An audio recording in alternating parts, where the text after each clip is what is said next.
はい、どうもです。今回はですね、こちら、土ほぜりっていう食材ですね。はい、というわけで、なんと、マサルの好きな魚種ランキング、ナンバーワン、土ほぜりでございます。はい。数々のね、魚、今まで食べてきました。その数1000種類ぐらいいってるんじゃないかと思うんですけども、間違いなく、ポテンシャルナンバーワンで言うと、こいつ、土ほぜりです。沖永良部島にもですね、数少ないんですけど、いまして、水深20メーターとか、素潜りでも取れないことはないんですけど、砂に潜ってるから、なかなかね、難しい。取れたら奇跡みたいな魚なんですけども、今回は一本釣りで上がったということでですね、めちゃめちゃ楽しみですね。で、ちょっとね、今日、マイク忘れちゃったんで、カメラのマイクになってるんで、ちょっと音がね、いつもと違って気になるかもしれないんですけども、今日は熟成させるだけなんで、はい、ちょいとだけ我慢してくれ。というわけで早速、観察していきましょう。さて、こちらが土ほぜりの全体像でございます。もうね、みんなが思ってること言います。可愛いよな、こいつ。めっちゃ可愛いんですよ。これ普段砂に潜ってるからか知らないんだけど、もう泳いでる時もね、このね、でっぷりとしたお腹をね、ブヨブヨさせながら、なんかのっしり泳いでるんですよ。こいつがね、もう本当にね、可愛いんですね。で、今こんなまだら模様と、あと、ちょっとね、こういう黒い点があるような模様になってますけど、これ釣れたてはですね、もう本当に宝石の絨毯みたいなね、柄をしてて、めちゃめちゃ綺麗な魚なんですよね。で、このお腹の中、何が入っているのかによって、土ほぜりのクオリティが変わってきます。触った感じ空気っぽいですけど、どうでしょうね。で、今回ですね、4日間熟成させようと思います。はい、それでは早速、包丁を入れていきます。お、どうだこれは。お、これは、悪くはないですね。はい、ここ、内臓脂肪がですね、ここにそれなりに乗ってるんで、とりあえず内臓全部ひっぴがしちゃいますか。こちらが内臓でございます。これ、幽門水に油が乗ってんのかな？腸にも内臓脂肪が乗ってますね。で、すごい、胆のうにも油が乗ってる。変な油の乗り方してますね。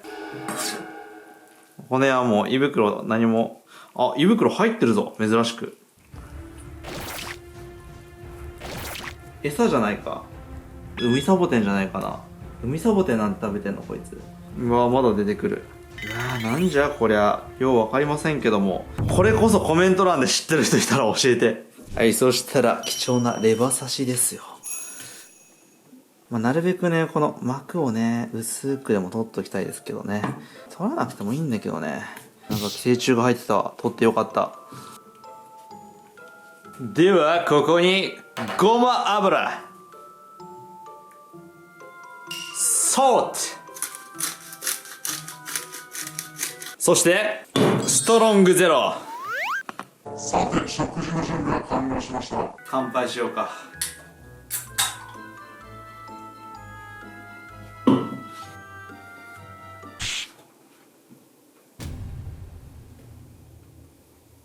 うまっ！めっちゃうまっ！なんやろな。臭みもないのに、旨味すごくて、しかも若干魚の香りするんだよね。面白い。で、こっからはですね、頭も鱗も取らずに熟成をしていきますんで、あんまりね、何をやってるかわかんないと思うんだよね。魚のエラって、ここで繋がってるんですね。OK。そしてですね、今ここの、3点で繋がってるんですけど、ここの付け根ね、顎の辺、上顎の付け根と、頭の方の付け根と、あとはですね、ここ、膜で繋がってるんですよ。で、次に膜に包丁を入れて、スパッと切っていくと。で、この膜に沿って、包丁を入れていきます。で、そうするとね、血がいっぱい出てくるんで、広告剥がされないように血を流します。で、そうしますとですね、こうやって、こう開けるようになりますんで、この、繋がってる3点目を取りますと、エラが外すことができます。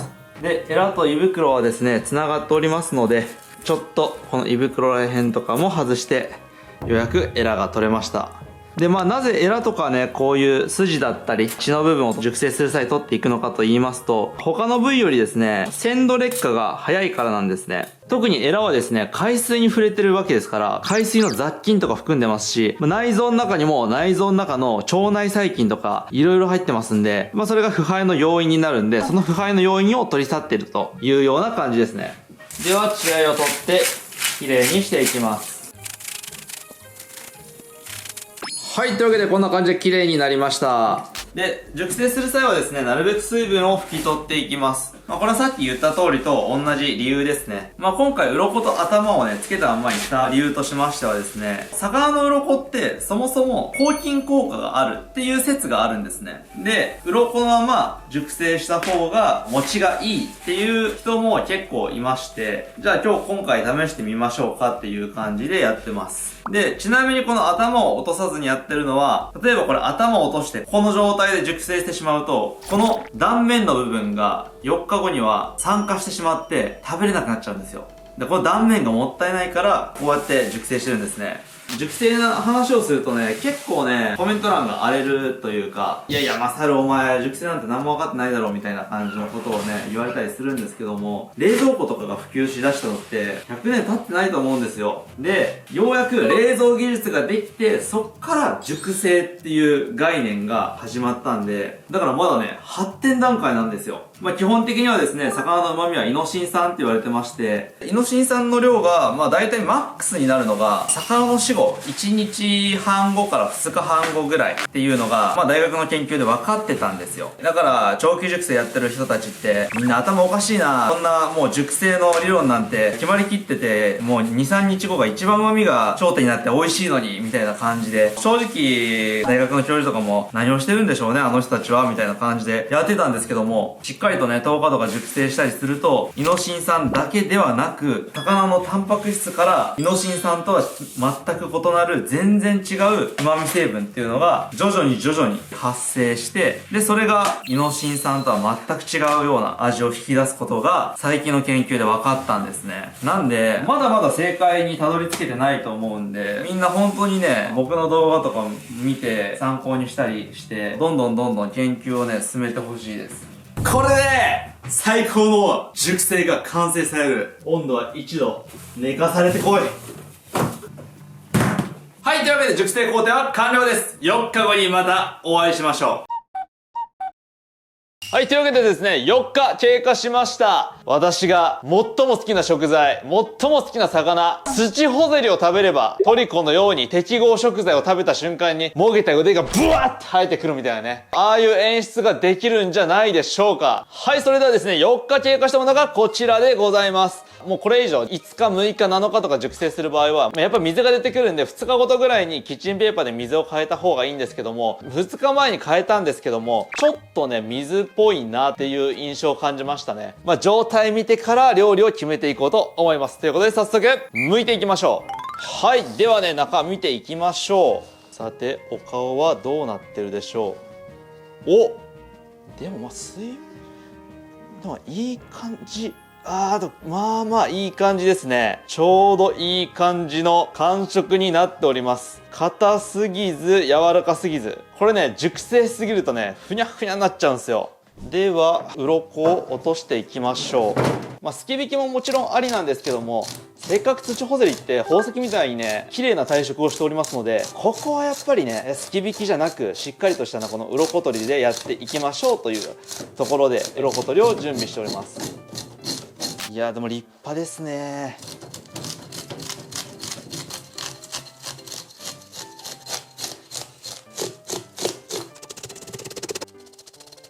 よし、裏っ側や。これ付け引きにした方が良かったかも。めっちゃきつい。鱗がね、4日目と思えないほど頑丈にくっついてる。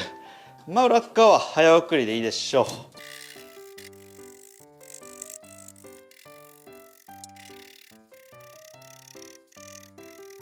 う。よし、綺麗になった。はい、それでは頭を落としていきましょう。ちょっと骨が硬いですね。関節に包丁を入れていきます。では反対側ですね。反対側も一緒です。で、頭をねじ切るんですけども、ちょっとねじ切り切れませんでしたね。はい、こちらが断面ですね。残念ながらほとんど油は乗ってないですね。なんでもこの魚の脂が美味しいかどうかっていうよりは、魚の味自体がうまいかどうかっていう勝負になってきますね。で、こちらめちゃめちゃ高級魚ですんで、3枚おろしにしてしまいますと、反対側の身がどんどん劣化してしまいますんで、今回2枚おろしで終わらせようと思います。でも包丁めっちゃ入りやすいな。で、反対側いきましょう。滑るな、なんかこの魚。待って、油乗ってないって言ったけど、油ノリノリの可能性出てきた。皆さんこれ見てください。背中と皮の間にはそんなに油乗ってませんでしたけど、こちら縁側ですね。縁側に関してはほぼ油ですよ。これ反対側もこれ見て、めちゃめちゃ油。これ焼いてみようか。さて、それでは最高品質のこの縁側付きの身を切っていきましょう。油がねっとりついて、うまく包丁が切れないのか、包丁が切れないだけなのか。包丁が切れないだけでした。はい、というわけで下処理が終わりましたんで、今日はですね3品作っていこうと思います。一つは縁側の炭火焼き、そして昆布締め、そして3つ目はですね、身自体が水っぽいんで、塩を当てて余分な水や臭みを抜いて、さらにギュッとね旨味を凝縮させた刺身、この3つを作っていこうと思います。ということで早速調理していきましょう。はい、それではね皮を引いていきましょう。半分ずっこですね。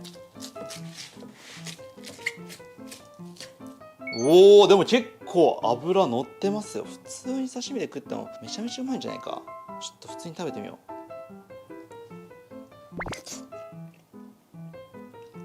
めちゃくちゃうまい。さて、まずは昆布を準備しました。本来お酒つけたりとかして伸ばしてからやるものなんですけども、匂いが全くありませんので、無理くりの挟み方でいきます。で、昆布自体が乾燥してるんで、魚の水分を吸ってくれるとともに、昆布からですねグルタミン酸が魚に染み出すんで、この昆布締めにするとさらに旨味がアップすると言われております。昆布の味がねかなり魚に入っちゃうんで、1時間2時間ぐらいで大丈夫です。はい、では今度は塩当てをやっていきます。塩は割と何でもいいんですけども、この食塩をですね薄く振りかけていきます。あまり塩を当てすぎると魚の味がね分かんなくなっちゃうんで、全体に均一に振っていくと、なるべく高いところから振ると全体的に均一にね塩を振ることができます。これを冷蔵庫の中で 2,30 分とか置いておきますと、水分がかなり出てきますね。さて、私はひらめいてしまいましたので、こちらツチホゼリの身を3枚におろしてしまいました。前回ですねマダラハタの背骨を出汁にしてお茶漬けを作ったところ、とんでもなくうまかったんで、こいつはどうなるんやと。だってこれ油えぐいでしょ。で、このヒレがねどうしても汚いんで、なるべく油を落とさないようにヒレだけちょん切っていきます。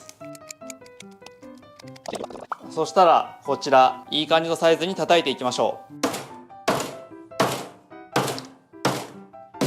ちょっとねこの辺血合いとかがあるんで洗いにしましょうか。血がついてると本当にまずいんで、一個たりともなくなるように洗い落としていきましょう。では背骨のアラをきれいにし終わりましたら、今度はこの一番縁側のうまそうな部分を切る前にもう塩コショウかけちゃいます。まずは岩塩ですね。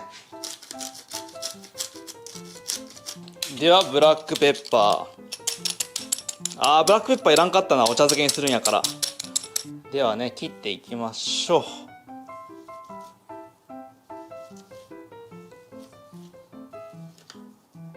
はい、それではね串刺していきましょう。 OK。 さて本日はこちらででん七輪でやります。じゃあまずはですねこの背骨を焼いていきます。もちろんね背骨の旨味だけでも十分に美味しいんですけども、メイラード反応による焦げの旨味が加わることによってこれまた最高なんよ。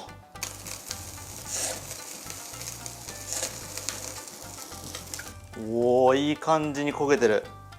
ジューなぐらいで置いておきましょう。これ焦げると今度はね焦げの味になっちゃいますからね。よっしゃ、だし取り用背骨完成や。そしたらですね、こちらですね、昆布で出汁を引いておいたものがありますので、ここにぶち込みます。うわー、見てください。油がめちゃくちゃ浮いております。このままだと味ありませんので、味はですね、少量の塩、そして醤油で味をつけておきましょう。で、これを20分ほど煮出していきます。着火。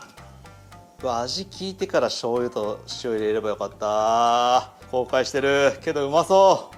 はい、そうしましたら塩締めと昆布締め、こちらも完成でございます。結局30分ぐらいやりましたね。まず昆布締めから見ていきましょう。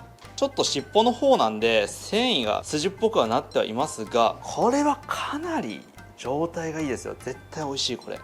そして塩で軽く締めたもの、じゃあ水分が出てきているのがお分かりでしょうか。これ水分出てきてる。この水分を拭き取るとより旨味が凝縮され臭みも出ると。はい、それではまずは塩当てですね。少し切って、では昆布締めね。まだ身が柔らかくてもちょうどいいぐらいかも。水っぽい水っぽいめちゃめちゃ言うてましたけども、さて日本でも最高級魚の一つということでですね、金粉でも乗っけますか。飲食店に行くとさ、金粉が乗ってるだけでさ、なんか数万するコースとかねありますけども、これ500円ですから。はい、というわけで刺し盛り完成。さて七輪をドーン。では魚を焼いていきます。炭火焼きがここで登場。さて、おー、うまそう。うわ、うまそう。よっしゃー、完成したね。うまそう。1本は普通に食おう。それではここでやつを召喚する。米だ。そしてこの米にこの最強の土ほぜりの炭火焼きをまんべんなくまぶす。そして食べにくそうだから少しだけほぐす。こんなにでかく切らなきゃよかったと俺は思っている。そしてここにだ、最高の出汁ができている。これをここに注ぐと。これ出汁茶漬けじゃないな、もう土ほぜり土ほぜり土ほぜりっていう名前にしよう。ゴリラの学名みたいな。ほんで最後はね、ネギを散らしましょう。ネギを散らします。はい、というわけで土ほぜり土ほぜり土ほぜりの完成。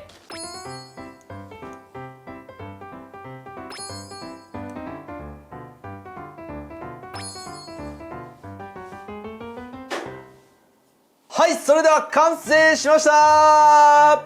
土ほぜりフルコースでございます。いや、ちょっとお茶漬けっていうか、この土ほぜり土ほぜり土ほぜりがご飯吸わないうちに食おう。なの使える？がっつきすぎるところ暗すぎ？あ、これレモンかけた方がいい。前はうわ、これうわマジか。今まで食ったことない味だぞ。母上どうだ味は。美味しい。こんなこれ何って感じじゃない？初めて食う味でしょ。料亭でも出せそう。すごい上品な味なところに焦げの味を付け加えた背骨、そして背骨から出る出汁がまず前提としてすっごい上品に仕上がってうまいスープになってる。でそこにみんな忘れてない？油でギットギトの部位だけを切って入れてるんよ。うますぎるこれは。うまい。それでは串もいただきましょう。これ串もうまいやろ。言うことなし。食感も旨味も完璧。うまっ。うわうますぎやろこれ。では昆布締めからいただきます。いやでもうまいな。ほんのりとね、昆布の旨味を感じるぐらいにしか味が入ってないんですけど、これ塩とかで食べた方がうまいわ。塩でいただきます。うまいわ。では塩締めもねいきましょう。味濃っ。うわ、これ寿司職人横にいてくれたらな。これ握ったらバチクソうまいぞ。うまいわ。やっぱさすがだわ。はい、それではごちそうさまでした。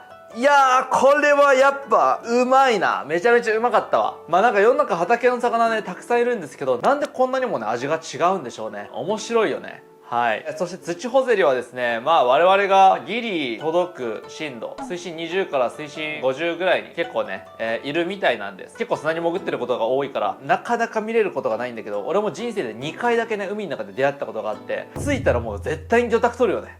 っていうことで、まあ、最近素潜りもね、水深 20m ぐらい安定して潜れるようになってきて、まあ、元の万全に近いね、体の状態になってきてるんで、素潜りの動画もたくさん出していきますので、楽しみにしておいてください。ということで、最後までご視聴いただき、ありがとうございました。それでは、皆様、最後までご視聴いただき、ありがとうございました。3月からですね、YouTube を本格的に再開しまして、マグロジャーキーも動画が出してなかった時よりは売れるだろうと思って、まあそれなりに準備してたんですけども、まさかの、即完売ということで、皆様たくさんご購入いただき、本当に、ありがとうございます。普段だったらですね、2週間もあれば再販できる生産体制を整えてるんですけども、まさかのですね、原料のキハダマグロがですね、めちゃくちゃ不良でして、いつマグロジャーキーのオリジナル味再販できるんだろうっていう見通しが立てない状況だったんですけども、なんとかですね、キハダマグロ買い付けることができまして、4月25日19時から再販することが決定しました。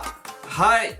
そしてですね、まあこれだけ待たせてしまって、もう本当に申し訳ないんで、まあ今回もですね、4月25日からですね、まあ割引イベントを含め、いろいろやっていこうと思っておりますので、ぜひぜひお楽しみにしておいてください。どうしてもマグロジャーキーが欲しいという方はですね、Amazon ならまだ買えます。はい。そしてですね、今4月10日のですね、朝5時なんですけども、飛行機に乗る直前に今撮ってるんですけど、4月、5月はですね、巨大魚がですね、浅瀬に上がってくる、まあ浅瀬って言っても水深 20m から 30m、まあ俺らがギリ、素潜り届くレベルなんだけど、そいつらがやってくると。